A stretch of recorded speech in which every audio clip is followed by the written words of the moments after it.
Okay, तो हम लोग पढ़ेंगे इस वीडियो में नर्व मसल फिजियोलॉजी के बारे में।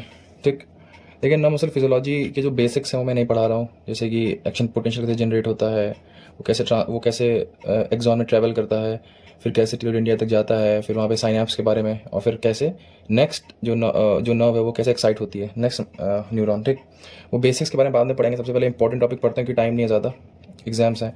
तो इसमें सबसे पहला जो सबसे इंपॉर्टेंट टॉपिक है नर्व मसल फिजियोलॉजी में वो है एक्साइटेशन कॉन्ट्रैक्शन कपलिंग। तो हम लोग इस वीडियो में पढ़ेंगे एक्साइटेशन कॉन्ट्रैक्शन कपलिंग के बारे में। ठीक, अब देखो नाम से काफ़ी कुछ समझ सकते हैं। एक्साइटेशन का मतलब है ये कहाँ हो रहा है, न्यूरॉन में। ठीक, कॉन्ट्रैक्शन का मतलब ये कहाँ होगा, मसल फाइबर्स में। ठीक, तो एक्सॉन में एक्साइटमेंट हो रहा है, उसकी वजह से वो मसल फाइबर में कैसे कॉन्ट्रैक्शन करवा रहा है, कैसे मसल को कॉन्ट्रैक्ट करवा रहा है, इस पूरे मैकेनिज्म को हम लोग क्या बोलते हैं, एक्साइटेशन कॉन्ट्रैक्शन कपलिंग। ठीक, अच्छा अब पहले ये डायग्राम समझते हैं। देखें ये है टर्मिनल पार्ट एक न्यूरॉन का, बिल्कुल टर्मिनल पार्ट। ठीक, ये से कोई न्यूरॉन होता है तो इसका एक्सॉन और इसको टीलोइड वाला पार्ट होता है ना, बिल्कुल टर्मिनल पार्ट। तो ये उसका बिल्कुल टर्मिनल पार्ट है किसी न्यूरॉन का। ठीक, वहाँ से एस्टाइल, और ये एक्साइटेड था और इसने एस्टाइल कोलाइन को क्या किया, रिलीज कर दिया। ठीक, अच्छा ये एक मसल फाइबर है। ठीक, ये क्या है, एक मसल फाइबर्स। तो मसल फाइबर्स में एस्टाइल कोलाइन के रिसेप्टर्स प्रेजेंट होते हैं। कौन से होते हैं, निकोटिनिक रिसेप्टर्स। देखें अभी ये हालांकि टॉपिक सेकेंड ईयर का है, लेकिन एस्टाइल कोलाइन के दो टाइप के रिसेप्टर होते हैं, एक निकोटिनिक रिसेप्टर और एक मस्क्रेनिक रिसेप्टर्स। तो जो मसल फाइबर्स होती हैं उन पे होते हैं इनके निकोटिनिक रिसेप्टर्स। ठीक, खैर एस्टाइल कोलाइन आया, अपने निकोटिनिक जो रिसेप्टर्स थे उनसे बाइंड किया और सोडियम का अपटेक हुआ। ठीक, मसल फाइबर के अंदर इसकी वजह से एक ग्रेडेड पोटेंशियल जनरेट हुआ, मतलब हल्की फुल्की पॉजिटिविटी आई।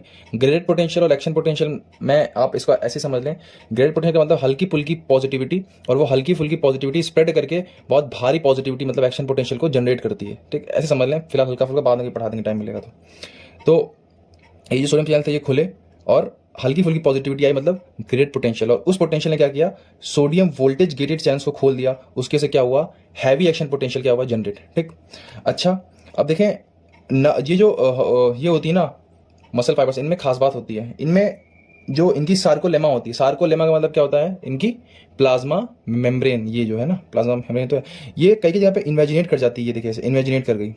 ठीक, और बहुत डीप तक जाती है, इसे बोलते हैं टी टिब्यूल्स। इन्हें क्या बोलते हैं, टी टिब्यूल्स या ट्रांसवर्स टिब्यूल्स, क्योंकि ये देखें ट्रांसवर्स टिब्यूल्स की फॉर्म में इन्वेजिनेट कर गए। ठीक, अच्छा अब ये इन्वेजिनेशन क्यों होता है, या और कहीं नहीं होता है, क्यों यहीं पे क्यों होता है, तो ध्यान से समझें। ये जो एक्शन पोटेंशियल यहाँ पे जनरेट हो रहा है ना, ये वाले पार्ट में, तो ये एक्शन पोटेंशियल जनरेट तो कर रहा है, लेकिन वो एक्शन पोटेंशियल बहुत डीप तक नहीं जा रहा है इस सेल के। हम चाहते हैं कि वो एक्शन पोटेंशियल जो जनरेट हो वो इस सेल के बहुत डीप तक जाए। डीप तक कैसे, डीप तक क्यों जाए, क्योंकि कुछ स्ट्रक्चर्स जैसे कि एक्टिन, मायोसिन आपने पढ़ा होगा क्लास 12th में, जो एसोसिएटेड होते हैं विद मसल कॉन्ट्रैक्शन, वो बहुत डीपली लोकेटेड होते हैं सेल में। ठीक, वहां तक एक्शन पोटेंशियल नहीं जा पा रहा है, तो टी टिब्यूल्स भगवान ने इसीलिए बनाया ताकि वो जो एक्शन पोटेंशियल डीप तक नहीं जा पा रहा है उसको वो डीप तक पहुंचाएं। ठीक, आप ये समझ लें कि जैसे एक तालाब है, इस तालाब में हमने एक कंकड़ फेंक दिया, अब वेव्स बनेंगी, वेव्स। ठीक, बिल्कुल। आप ये जो यहाँ पे एक्शन पोटेंशियल जनरेट हो रहा है ना, यहाँ पे ये समझ लीजिए वो उस तालाब में एक कंकड़ है। अब ये वेव्स ट्रांसफर्स कर ऐसे ट्रेवर्स करेंगी, यहाँ तक आएंगी टी टिब्यूल्स तक। ठीक, और टी टिब्यूल्स है क्या, ये टी टिब्यूल में बोल रहा हूँ, ये है क्या, ये है तो सार्कोलेमा का एक्सटेंशन ही है। जो सब यहाँ है वो सब यहाँ पे भी तो होगा। ठीक, तो अब एक्शन पोटेंशियल यहाँ से ट्रेवल कर रहा है। अब एक्शन पोटेंशियल ट्रेवल करता है तो क्या करता है वो समझे। अच्छा देखें, पहली बात, ये डायग्राम में जो ब्लू मैंने पेंसिल कलर से रंगा हुआ है, ये है sarcoplasmic reticulum. It is a spider web like structure. इसे क्या बोलते हैं, सार्कोप्लाज्मिक रेटिकुलम। ये स्टोर हाउस होता है किसका, कैल्शियम का। ठीक, अच्छा ये जो हरे रंग से बनाया है ये क्या है, एक्टिन है, और ये जो ब्राउन कलर से बनाया है ये क्या है, मायोसिन है। ठीक, और ये जो डॉट डॉट डॉट डॉट बनाए हुए हैं इसके अंदर, ये क्या है, कैल्शियम, जो कि किसके अंदर स्टोर्ड है, अभी सार्कोप्लाज्मिक रेटिकुलम के अंदर। ठीक, अब मैं इस पार्ट को जूम कर रहा हूं, इस पार्ट को ध्यान रखें कि जो लाल वाली लाइन है ये टी टिब्यूल की लाइन है, और जो ब्लू वाली लाइन है ये सार्कोप्लाज्मिक रेटिकुलम की लाइन है। ठीक, अब देखें, ये देखें, ये मैंने जूम किया। अब ये एक्शन पोटेंशियल अंदर क्या कर रहा था, ट्रेवर्स कर रहा था। तो टी टिब्यूल्स के अंदर एक प्रोटीन होता है, एक प्रोटीन नहीं, एक वोल्टेज गेटेड रिसेप्टर होता है, इसे बोलते हैं डीएचपी रिसेप्टर। ठीक, dry हाइड्रोपायरिडीन receptor, DHP, die हाइड्रोपायरिडीन receptors. ठीक, अच्छा, और ये एक प्रोटीन से कनेक्टेड होता है, एक प्रोटीन से कनेक्टेड, इसका नाम होता है RYR का मतलब होता है राइनोडाइन रिसेप्टर। ठीक, अच्छा अब ये RYR क्या करता है, ये RYR समझ लो एक गेट की तरह होता है। इस कमरे में कैल्शियम बहुत ज्यादा है, तो ये जब गेट खुल जाता है तो कैल्शियम का इन्फ्लक्स होता है, कहाँ पे, सार्कोप्लाज्म के अंदर, साइटोप्लाज्म के अंदर होता है ना, ये एक गेट होता है। ठीक, अभी मैं कुछ फंक्शन वगैरह नहीं बता रहा हूँ, बस ये जो डायग्राम है इसको समझा रहा हूँ, ठीक। यहाँ पर मैंने एक और वो बनाया है प्रोटीन, इसे बोलते हैं कैल्शियम एटीपेज, ठीक। कैल्शियम एटीपेज क्या होता है, एक प्रोटीन होता है।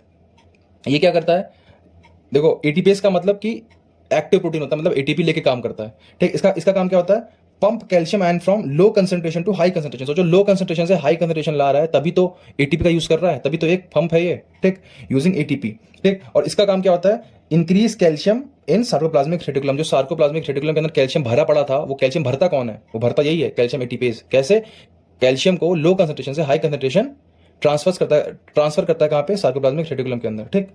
अच्छा अब समझो, अब देखो एक्शन पोटेंशियल जनरेट हुआ, ये आया डीएचपी तक, ठीक। क्योंकि अब एक्शन पोटेंशियल है क्या, एक वोल्टेज का ट्रांसफर ही तो हो रहा है, तो वो जब वोल्टेज का ट्रांसफर हुआ तो डीएचपी क्या हुआ, एक्टिवेट हुआ, क्योंकि ये वोल्टेज गेटेड रिसेप्टर है। और जब ये एक्टिवेट हुआ तो इसके अंदर कुछ खास कन्फर्मेशनल चेंजेस नहीं आते हैं। ये क्या करता है, ये आर बाई आर का, तुम समझो ये जो गेट है ना, ये देखो, ये जो मैं दिखाया है, ये जो हरा रंग है, इसको देखो ऐसा लग रहा है कि दो हाथों से इसने पकड़ा हुआ है इसे, ठीक। ये बस कॉन्ट्रैक्ट कर जाता है हल्का सा, और ये जो गेट है खुल जाता है। अभी तक ऐसे था, अभी ऐसे हो जाएगा, ये इसने खींच लिया ऊपर की ओर, ठीक। जब ये गेट खुल गया तो अब क्या होगा, कैल्शियम का रैपिड इन्फ्लक्स होगा, कहां पे, सार्कोप्लाज्म के अंदर, ठीक। अच्छा अब वो कैल्शियम क्या करेगा, तो आपने क्लास 12 में पढ़ा होगा, अगर नहीं पढ़ा है तो मैं गारंटी आपसे ये बोल रहा हूं कि आप एनसीईआरटी से पढ़ लो उसको, ठीक है, उसी लेवल का आएगा, एनसीईआरटी से पढ़ लो। क्या, वही कॉन्ट्रैक्शन की एक्टिन मायोसिन क्या होते हैं, कैसे आके मायोसिन से कैल्शियम की एक्टिन और मायोसिन से आके कैल्शियम बाइंड होता है, कैसे क्रॉस ब्रिज फॉर्मेशन होती है, फिर कैसे कॉन्ट्रैक्शन होता है, फिर कैसे वापस सब कुछ ठीक हो जाता है, ठीक। तो आप लोग एनसीईआरटी से पढ़ लो, क्योंकि वो भी क्लास 12 का है। और जो इसके पहले का जो मैंने नहीं पढ़ाया कि एक्शन पोटेंशियल कैसे जनरेट होता है, कैसे सोडियम चैनल खुलते हैं, फिर वो कैसे ट्रैवर्स करता है पूरे न्यूरॉन में, वो भी क्लास 12 का है, इसलिए मैंने वो नहीं पढ़ाया। जो नया है मैं वो पढ़ा रहा हूँ, एक्साइटेशन कॉन्ट्रैक्शन कपलिंग, ठीक। अच्छा तो अब तक हुआ कि एक्शन पोटेंशियल टी ट्यूब्यूल्स के अंदर आया, उसने डीएचपी में कुछ खास कन्फर्मेशन चेंज नहीं किए, बस इसने क्या किया, इसने आर बाई आर को खोल दिया। तो कन्फर्मेशन चेंज किसमें हुआ, आर बाई आर में हुआ, मतलब रायनोडाइन रिसेप्टर्स में हुआ। और कैल्शियम का क्या होगा, इन्फ्लक्स कहाँ पे होगा, कैल्शियम इन्फ्लक्स सार्कोप्लाज्म के अंदर, ठीक।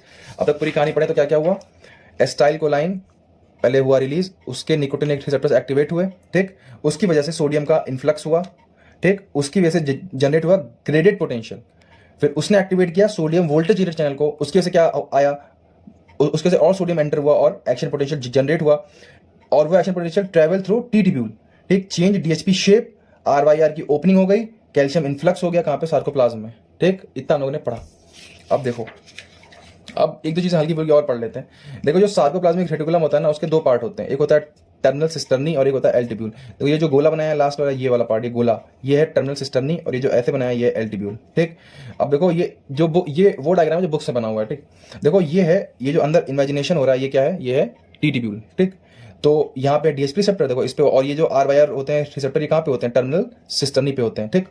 और फिर वही होता है, एक्शन पोटेंशियल आया, डीएचपी ने इसमें शेप चेंज किया, कैल्शियम अंदर आ गया, ठीक। अच्छा कुछ इंपॉर्टेंट प्रोटीन के नाम, क्योंकि एमसीक्यू एग्जाम है, कैल्शियम क्वेश्चन। देखो जो सार्कोप्लाज्मिक रेटिकुलम होता है ना, उसके अंदर ऐसे कैल्शियम खुला नहीं घूम रहा होता है, जैसे घूम रहा है, खुला नहीं घूम रहा, एक प्रोटीन होता है कैल्शियम क्वेश्चन नाम होता है उसका, उससे बाइंडेड रहता है। देखिए प्रोटीन है कैल्शियम क्वेश्चन, उससे कैल्शियम बाइंड रहता है, ठीक। क्योंकि सेल के लिए फ्री कैल्शियम बहुत घातक होता है, पढ़ेंगे आप लोग बाद में।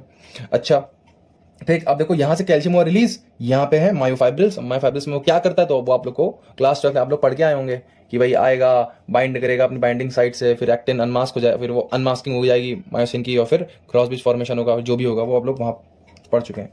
एमसीक्यू के लिए एक इंपॉर्टेंट ये है कि जैसे जो मैमल्स होते हैं उनके हार्ट में एक टी ट्यूब्यूल पर सार्कोमियर होता है, मतलब सार्कोमियर तो आप लोग जानते ही होंगे, structure and functionality of muscle contraction. तो एक सार्कोमियर के ऊपर आके एक टी ट्यूब्यूल ऐसे लाई करता है हार्ट में, लेकिन जो मैमल्स की स्केलेटल मसल होती है वहां पे एक सार्कोमियर के ऊपर आके टू ट्यूब्यूल ऐसे, टू टी ट्यूब्यूल क्या करते हैं, लाई करते हैं, ठीक। तो ये इंपॉर्टेंट क्वेश्चन था एमसीक्यू के लिए, ध्यान रखना। एक वर्ड और एक इंपॉर्टेंट वो है calcium pulse, time for which calcium remains in myofibrillar fluid is called as calcium pulse. देखो होगा क्या, डीएचपी इसको एक्टिवेट करेगा आर वाई आर को, फिर ये जो फिर कैल्शियम का होगा रिलीज कहां से, एंडोप्लाज्मिक रेटिकुलम से, ठीक। तो जब कैल्शियम यहां से निकलेगा, कैल्शियम यहां से निकला, हमने अपनी स्टॉप वॉच स्टार्ट कर दी, ठीक। फिर कैल्शियम यहां पे गया, इसने मसल कॉन्ट्रैक्शन करवाया, हमारी भी स्टॉप वॉच चालू ही है, और फिर जब इसका काम हो गया तो वापस से कहां जाएगा, अपने घर, कहां, इसमें सार्कोप्लाज्मिक रेटिकुलम के अंदर कैसे जाएगा, तो मैंने कहा था कैल्शियम एटीपेज के थ्रू जाएगा। ठीक। फिर कैल्शियम एटीपीज के थ्रू ये अपने घर के अंदर चला गया। तो जितने देर कैल्शियम ने मजदूरी करी, अपने घर से बाहर निकल के काम धाम करा और अपने जब तक घर तक वापस नहीं गया, तो जो टाइम होता है उसे बोलते हैं कैल्शियम पल्स। तो कैल्शियम पल्स क्या है? कैल्शियम के मजदूरी करने का टाइम, मतलब सार्कोप्लाज्मिक रेटिकुलम से बाहर निकलने और वापस के अंदर जाने तक का टाइम, इसे हम लोग क्या बोलते हैं? Calcium pulse. ठीक। कैल्शियम पल्स का क्यों बोलते हैं? क्योंकि उस वक्त के लिए कैल्शियम सार्कोप्लाज्म में बहुत ज्यादा हाई रहता है, ठीक है, उतने टाइम के लिए, इसलिए हम लोग उसको बोलते हैं कैल्शियम पल्स। ठीक है। और यार एक चीज और है, ये जो हमारा ये था ना एटीपेज, कैल्शियम एटीपेज, इसको सरका पंप भी बोलते हैं। सार्कोप्लाज्मिक रेटिकुलम में कैल्शियम पंप, तो सरका पंप भी बोलते हैं। ठीक है। इन्हीं पंप्स के थ्रू कैल्शियम वापस जाता है अपना काम करने के बाद। ठीक है। तो ये था एक्सेलरेशन कॉन्ट्रैक्शन कपलिंग, इंपॉर्टेंट। ये डीएचपी है, आरवाईआर है, सरका पंप है, ठीक, कैल्शियम पल्स है, और ये जो बताया था ये है। बाकी मैकेनिज्म आई होप आप लोगों को समझ में आ गया होगा। ठीक है, थैंक यू।